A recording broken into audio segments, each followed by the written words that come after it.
asked me to be brief with my introduction, and I will fail. I've thrown the other 3 pages away, so we'll just see where this ends. Auditor Clarence Mingo's life and career have been about service to his country and community. A veteran of the United States Army, he served honorably with the coalition forces that liberated Kuwait during the 1991 Persian Gulf War, and we thank you. He was a graduate of the Ohio State University for both undergraduate and for his law degree.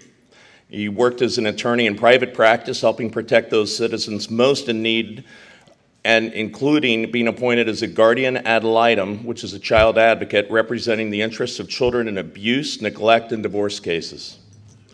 Served in the Legal Aid Society of the Columbus Neighborhood Services Project as one of 3 attorneys who represented indigent county residents with legal issues involving housing, public benefits, bankruptcy, expungements, civil protective orders, and custody matters.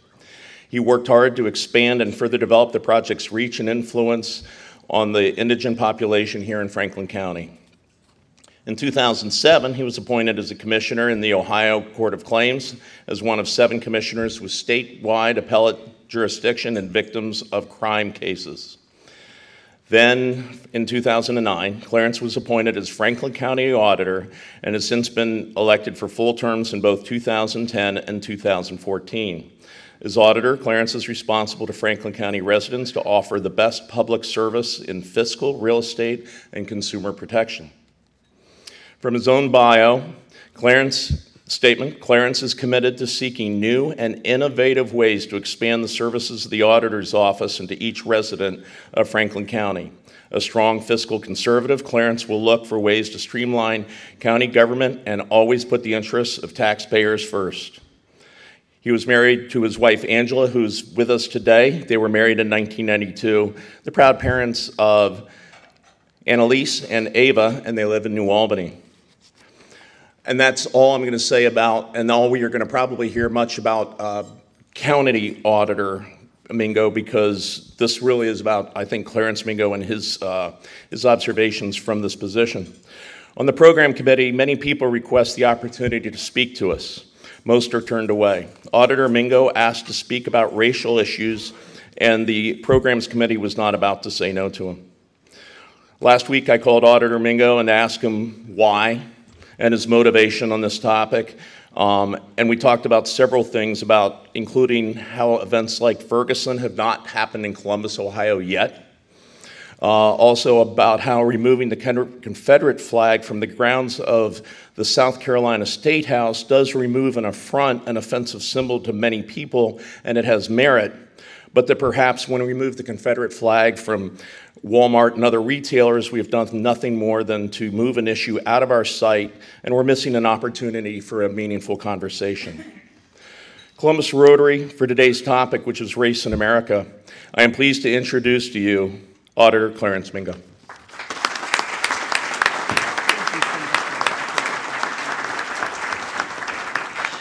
All right, well, good afternoon. Good afternoon. We'll try that again. Good afternoon. Good afternoon. Very good. I'm Clarence Mingo. I serve as the auditor of Franklin County, and I thank you so very much for your time and attention today. It's a real pleasure to be among you today. I will tell you briefly that I have made a few observations about you very fine Rotarians. One, you are very hospitable towards your guest. I thank you, and I certainly appreciate that. I also have observed that you are very much eaters, right? You are watching you consume that food, and you're doing a fine job of doing it. I've come to talk to you about a serious topic, but a fellow Rotarian who's here today thought that I should first announce a 0% tax break for all Rotarians. Right. I will give that thought when I return to the office, and we'll see what the dispatch has to say about that. These are interesting times in which we are living in the United States of America. There are any number of serious topics for us to undertake, likely none more pressing the homeland at this hour than issues surrounding racism. The concept of race. We have watched over the last 18 months or so as American cities have literally burned with black Americans on this side and white Americans on that side, trying to figure out and otherwise determine how to resolve this very aggressive and resurgent issue of racism.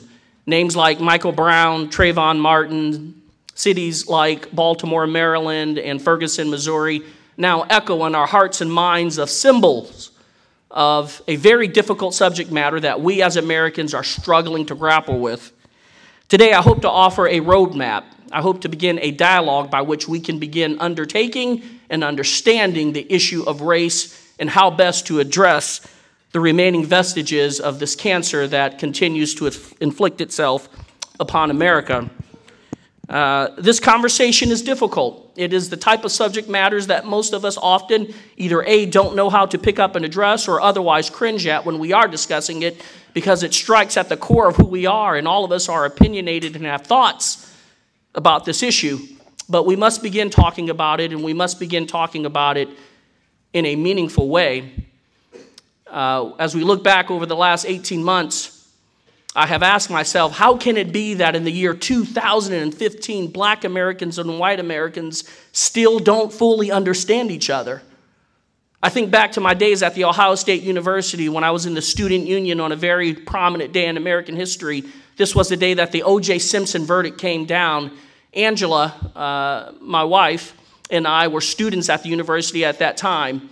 And the verdict was pending, and there were white students on this side of the student union and black students on that side, and all were tuned in to CNN.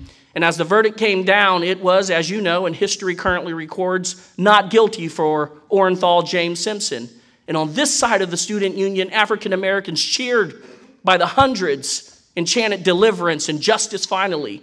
And on the other side of the student union, I watched as white Americans jeered, cried, and some booed that this was the verdict. And I was simply confounded that there could be that type of conflict and lack of consensus in America over even an issue as simple as justice. And the answer we are seeking is how? How can this be? How can it be that in 2015, black and white Americans still have yet to fully understand each other? I once knew a young man who, at the age of 5, pedaled his bike maybe 2 miles away from home. It was he and another little boy. They were all African American, and they were surrounded by 3 white men. And one of the white men pulled out a sawed-off shotgun and said, I will use this word, so brace yourself, "Nigger, you have 5 seconds to run." And so the little boy did. He pedaled all the way home. Sometime later, this same young man moved from a predominantly black housing project to a white, middle-class housing suburb. And the boy and his family each morning were routinely greeted by neighbors on the left with a "good morning, nigger," and by neighbors on the right with the same adage, "good morning, nigger." Now, that little boy stands before you right now. He is serving as your Franklin County auditor. But I ask you, why is it that within my heart there is no darkness, there is no hate, there is no feeling of injustice towards my fellow white Americans? The reason is because my mother, and I vividly remember this, demanded that I love and know my white brethren. I remember that hot summer of 1980 in which my mother, standing on our porch, lectured my siblings and I and said, "You will love and you will know your white brethren, and you will make no distinction among them based on how a few have treated them." I share this story with you because it is the first clue and the initial answer as to how we must begin this dialogue about racism. The answer is love and fellowship. We must come to love each other, and thereafter we must have fellowship. And what is happening in America at this hour is the exact opposite. We hardly know one another. Most of us in this room at this very hour have been unlikely to have someone of another race or perhaps another religion or a different culture in our home for dinner. We may encounter each other on the job. We may see each other shopping, and we might have friends. But that doesn't constitute fellowship. It doesn't fully constitute love. And we will not overcome this issue of race until we learn to love and fellowship with one another. I'm a Christian. I'm also an African American and spent many years of my life in a predominantly black church. Some time ago, Angela and I decided, after waking up Sunday after Sunday and seeing all black Christians every single Sunday, we decided to ask ourselves, how can this be? How can we all worship the same God, read the same Bible as Christians, and yet when Sunday comes, We rarely fellowship or otherwise know each other. Indeed, we go right down to the heart of the issue and determine that we will fellowship separate and apart. So we've been worshiping for the last 7 years at a predominantly white church, if only to demonstrate that love and fellowship constitute the key recipe to ensuring that racism and the last vestiges of it are absolved completely. But this is challenging for us because there's a faction of our heart, there's a side of our heart and soul that finds it difficult to deal with this issue. I can think of many of my African American friends who would cringe if their black son brought home a white bride to be. I can think of many of my white friends who would cringe if their daughter announced that she was marrying and thereafter planned to have biracial children. Very difficult subject matter for us to undertake and begin discussing. That initial conversation is difficult because of the lack of fellowship, because of the lack of fundamental love that we have for one another. We as Americans have the responsibility to do better in this regard, and we must, because we as a nation cannot afford to move forward into a future that is increasingly reflecting people of color. We know factually, according to the 2010 census, that by 2050, the majority of Americans will be people of color. And there are some African Americans and perhaps some Latinos who clap and cheer. No need for that because we will all be Americans, irrespective of where we fall on those racial boundaries. But in between now and 2050, our responsibility is to ensure that we are growing in love and moving towards fellowship concerning one another. A second point that we must undertake, and this is one that is difficult and is best highlighted by discussing the recent Supreme Court decision surrounding gay marriage. Now, this too is another issue akin to racism that has deeply divided Americans, with some on the right embracing traditional or biblical marriage, and then some on the left embracing same-sex marriage. And I remember vividly, nearly 4 weeks ago when that decision came down, I found myself in social circles, political circles, religious circles. And again, we as Americans could barely begin having a meaningful conversation as to how we would handle this decision and as to how we would move forward as a nation. Allow me to highlight a path forward. Number one, we must understand that we are individuals and therefore we are all entitled to be people of convictions. Convictions simply represent those core values, those core beliefs that you have that are unshakable. They never change. They constitute your very character. They are who you are. They are convictions. And we as Americans are free to be people of conviction. That simply means if you believe in traditional marriage, you have the right to believe that. Conversely, if you believe in same-sex marriage, you have the right to believe that. What must remain in between the beliefs on the right and the beliefs on the left, or the belief in traditional marriage or the belief in same-sex marriage, is simply, in a word, respect. All of us must respect the individual freedom we have to see the world as we so desire and to embrace the values and belief systems that we so choose. Instead of respect, we as Americans are demanding conformity. The people on the left are demanding that you see the world the way we do, that you adopt and conform to this perspective. And people on the right are no better. They are demanding that you see the world this way, that your voice and perspective must be conservative.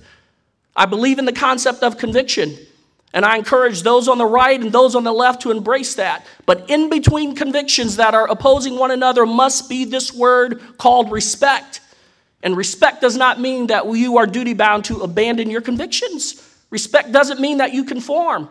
It simply means that you respect the freedom, the individual right, the individual God-given right that we all possess to see the world as we so desire and to embrace the value system that we choose to believe in.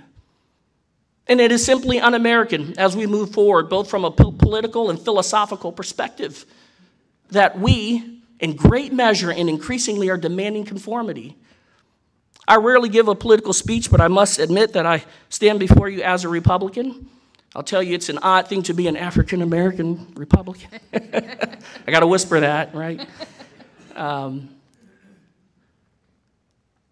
But this has been difficult.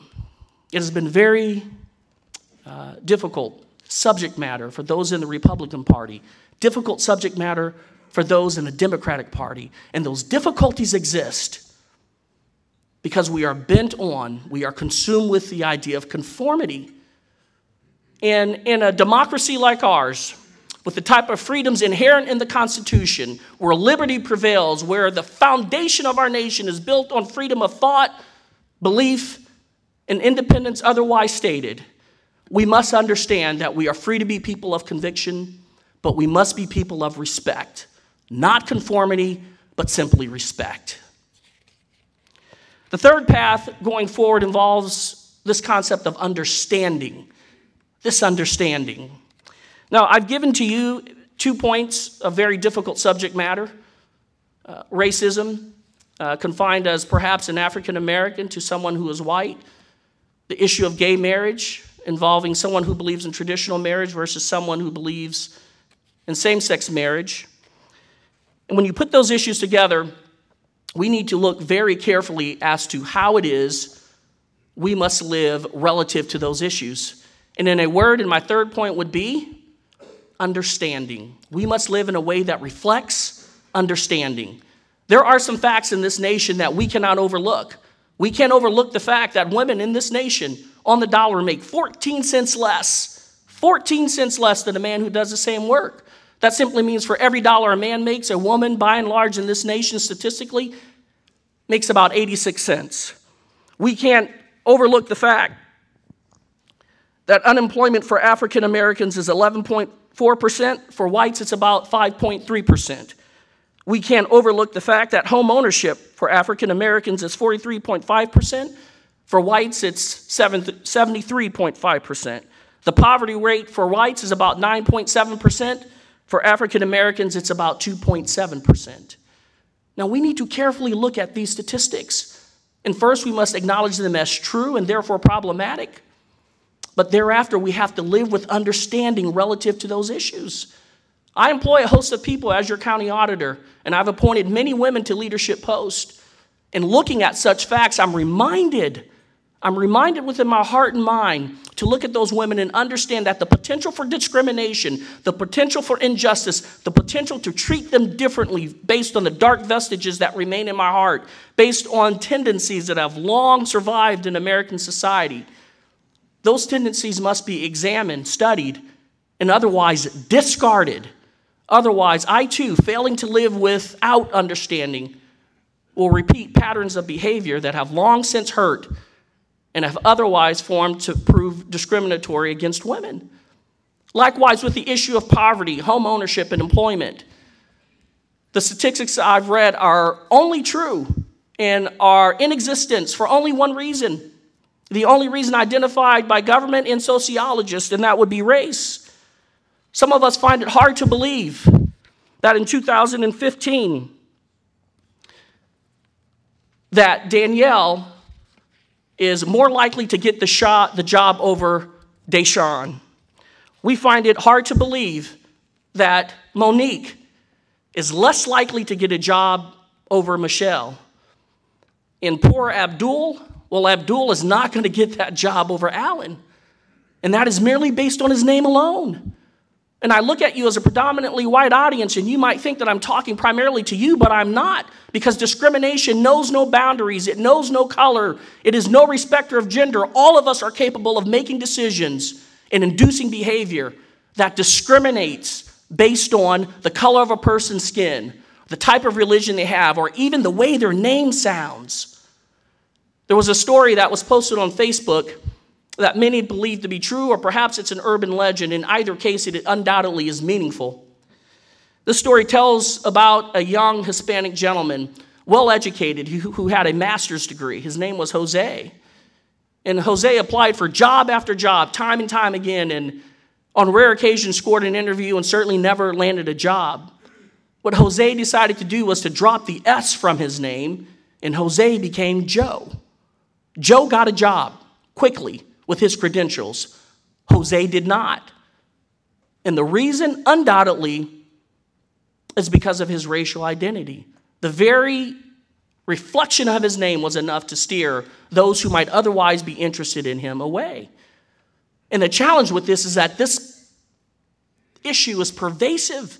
It doesn't stop with the white American. It is not limited to the man who is African American, and it's not limited to the person who might be a woman. All of us are capable of behaving in such a way that the worst of society, the very thing that our nation does not represent, can be reflected in our behavior if we do not live in a manner that reflects understanding.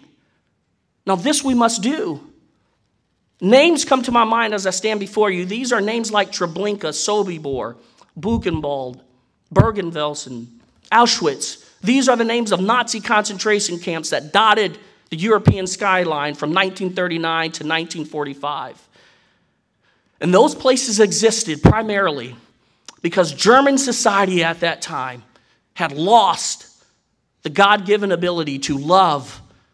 They were no longer willing to fellowship with those who perhaps were not like them. They no longer lived in a manner that reflected understanding. And absent love, respect, and understanding, you get 4 letters, H-A-T-E, hate. America must live in a way that reflects a conscious knowledge about these issues. And we must no longer be afraid to address these issues. We must understand that we have a history in this nation that is painful, and it is difficult for us to talk about. But today, I want you, primarily white Americans, to know that you owe African Americans nothing. I understand the past 150 years of slavery. I understand what happened in the 1920s, 30s, 40s. I understand the liberation that occurred in the 1960s and the progress we've made thereafter. And there are some in this nation who live with what we might call white guilt. That debt has long since been settled. And you no longer need to live with the guilt and shame of what may have happened 150 years ago.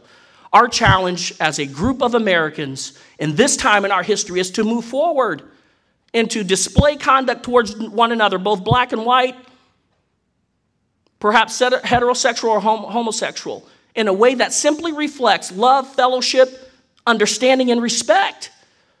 That is our goal moving forward. That is the great challenge of our time, and we as Americans must embrace this. Our failure to do so will surely mean the end of the great society that we have forged over the last 215 years. So why am I telling you this? Why does all this matter? The reason is because we as Americans cannot afford to be distracted by issues called racism or perhaps gender or other forms of discrimination. We cannot afford to be distracted. The reason is simply written on the headlines that you are easily and capable of reading today. You can look in the Middle East. There's a group emerging quite strongly called ISIS. This group is terrorizing, beheading, and gobbling up nations from Cairo all the way to Baghdad, one nation after another. You can look on the Korean Peninsula and watch a resurgent North Korea threaten the world by way of nuclear arms. You can look in Ukraine, where communism in the form of Vladimir Putin is once again emerging. We as Americans cannot afford to be bound up and distracted by issues here in the homeland because the world needs us. We have a duty and sovereign obligation to be that shining light, to be that example, to be the watchman, indeed the lookout and lighthouse for the world. But we are not capable of doing that if at this very hour we are consumed and otherwise lost in issues that should have been resolved long ago. Issues that are easily resolved merely by the use of words, fellowship, love, respect, understanding. These are concepts we should be embracing.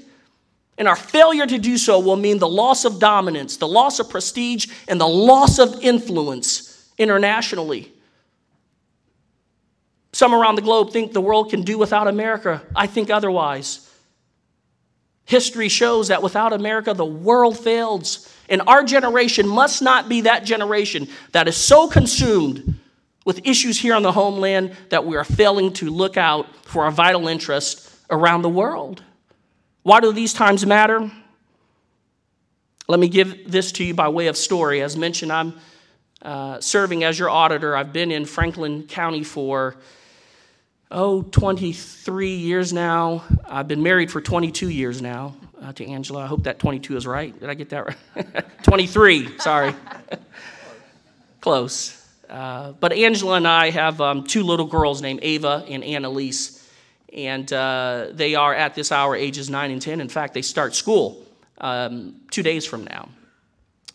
And some time ago, I had the good pleasure of bathing them. I was bathing them jointly, taking a shortcut. Guys, you know all about that. So I had them both in the tub at the same time. And I was sharing with them that there are many things for which they should be grateful, to include warm bath water.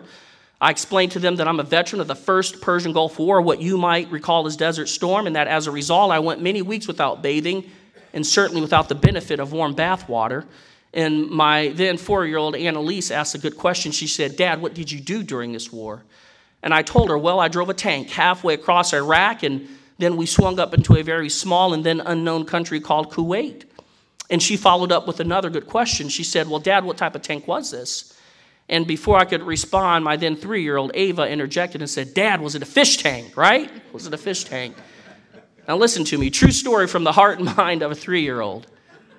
Okay, so why did Ava ask this question? Well, you know the answer. In the mind of a 3-year-old, a tank is a tank. There's no distinction. Not so with the times in which we are living. These are very distinct times in the United States of America. And it is no coincidence that our generation is once again facing these titanic social issues that, if not addressed and thereafter resolved, will easily consume us and do away with all that we have forged over the last 215 years. These are distinct times. We have a distinct responsibility, and we have distinct strength and history at our side upon which we can draw lessons and thereafter insight as to how we can move forward. I've mentioned words to you that you know all too well. You know how to love. You know what it means to call someone who is African American while you sit as a white American and get to know them on a personal and individual basis. That is called fellowship. You know how to live with understanding, knowing the statistics, knowing the facts, knowing that there are challenges and those challenges are real. You know how to behave with respect to those challenges. These are things we can do, and we as Americans must not fail. The challenge has been issued. I dare you to accept it and to meet it head on. I'm Clarence Mingo. Grace and peace to you. Thank you very much.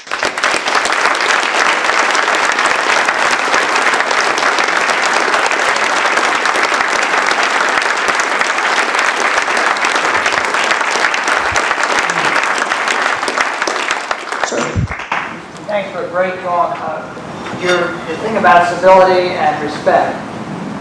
What do you think we can do about the political process, which we're already well on the way to for the president? The pie chart of energy that goes into that's entirely in the opposite direction of civility. Is there anything that you can comment about that and any solution? Yeah, absolutely. Without mentioning Donald Trump. Yeah, sure. The question is, in the political realm, what can we do to encourage civility, given the Republicans and Democrats heating up? And I really believe this, that the answer to that question, what can we do with civility, it starts with the candidate. It starts with the candidate living and talking about those values. And the challenge is, all of us, even your county dog catcher, is surrounded by political advisors who will tell you, don't talk about those issues. And if you do talk about them, this is the way they must be addressed. We need to be authentic with one another. In our political leadership, both Democrat and Republican, we need to begin real, meaningful, hard-fought dialogue about these issues. And I think that's the answer. We must have the courage, the intestinal fortitude to stand up and to address these issues in a meaningful way without hesitation. Ma'am. I'm a German person. I was born in Berlin, and when I came over here, I was called a Nazi and chased, and beat up quite frequently. So I understand discrimination. The one thing I am looking forward to is the day when we're not going to be African American or white American, but if we all want to be Americans, then we need to drop those kinds of symbols and not have strict associations just for African American or just for white American, but we're all Americans. Why don't we drop that and say we're looking at each other with respect? We don't need those labels. Yeah, there's a secret that I will tell you. If you were an African American crowd, this would strike you in a way that would be all too familiar. I cannot give it to you from the standpoint of someone who is white because I don't know it to be true, but as an African American, I will tell you this. There is great distrust in the African American community towards our fellow white Americans. And this is shameful. I'm sure it exists on the other side, but as an African American, I can tell you in our community, that distrust is real. There's a reason why if you go down to the short north on a Friday night, you won't see a lot of African Americans. You'll see them in the King Lincoln district. There you will find us, but we won't venture out into places where African Americans predominantly are not found. And the reason is because we don't trust one another fully. We're not confident that that fellowship will be what it should be. We doubt one another. We don't believe in one another, and we don't believe we all have each other's best interest at heart. I can tell you that is true in the African American community, and I regret it. I regret it, but on an individual basis, I'm doing my best to do something about it, and you have the same challenge. I mentioned earlier that Angela and I intentionally moved to a church that was predominantly white just to demonstrate that we are not bound by our color to a certain body of believing Christians. And we must all undertake those challenges if we really are to be a people of one. E pluribus unum, right? Out of many, we are one. That is the great maximum that we embrace here in America. We have to live that by way of action.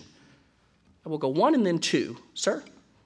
You referred to this as a primarily white audience, which it clearly is. There are some of us who have been concerned with that fact for a long time. This is being said by a person who was integral in our having our first of two black presidents of this club, because I refused to let him refuse to be that.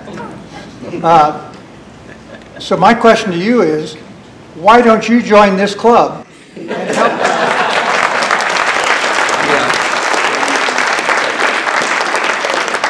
help us recruit minorities, not just yours, help us recruit minorities?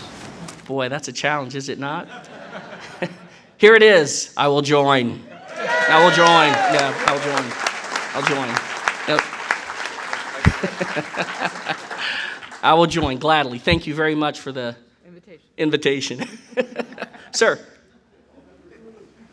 Only about 30% of the African American children enjoy the two-parent family that you're providing, compared to about 70% of the white or Caucasian families.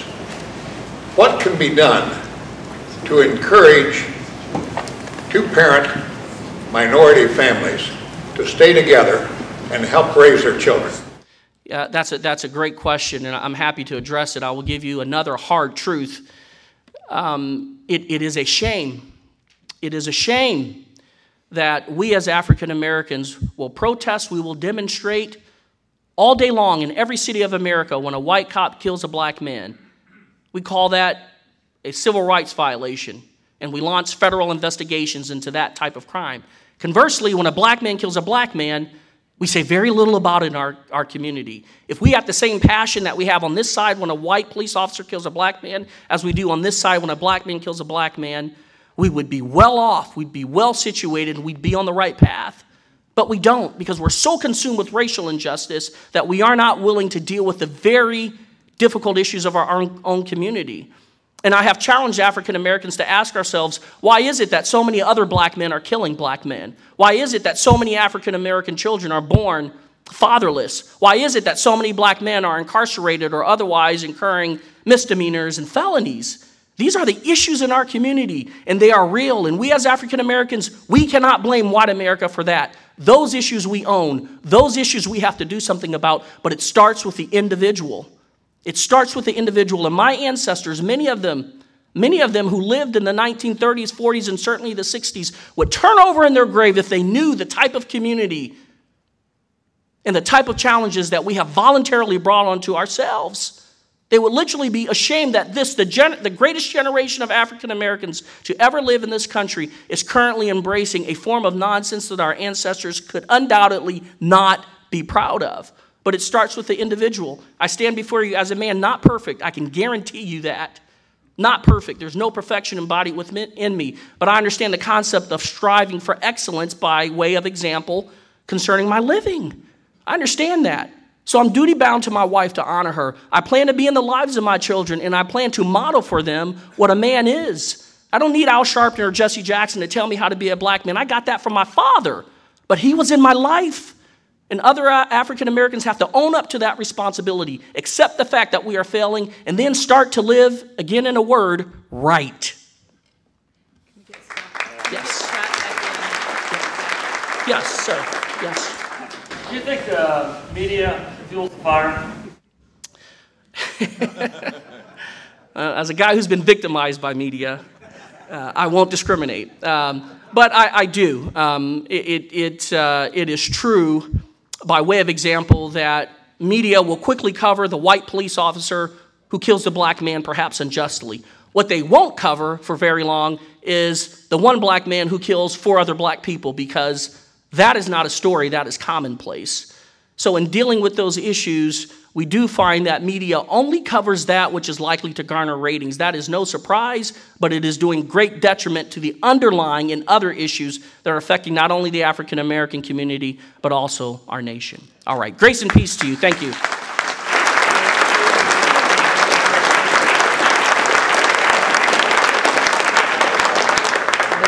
So I just want to take a moment and salute you for how brave you are and were to come to this group and bring this important topic here.